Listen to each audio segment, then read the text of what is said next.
మీరు చెప్పండి అసలు ప్యాసింజర్లు ఎట్లా మాట్లాడేవారు? ఈ రోడ్డుకి సంబంధించి ఎలా ఉండేది? చాలా దారుణంగా తిట్టుకునేవాళ్ళండి.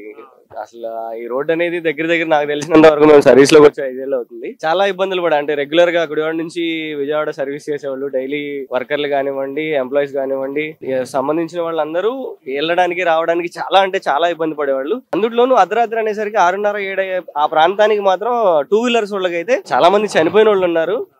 ఆ దారుణాలన్నీ మీకు తెలిసే ఉంటాయి. 2 వీలర్లకి బాగా ఇబ్బంది అయిపోయేది. వాళ్ళు గోతుల్లో పడిపోవడం, యాక్సిడెంట్లు ఎదుటి వాళ్ళు వచ్చి కొట్టడం కాదండి, వీళ్ళే పడిపోయి తలకాయలు పగిలిపోవడం, కాళ్ళు చేతులు ఇరిగిపోవడం చాలా దారుణంగా ఉండేది. ప్రస్తుతానికైతే ఊపిరి పీల్చుకోగలం.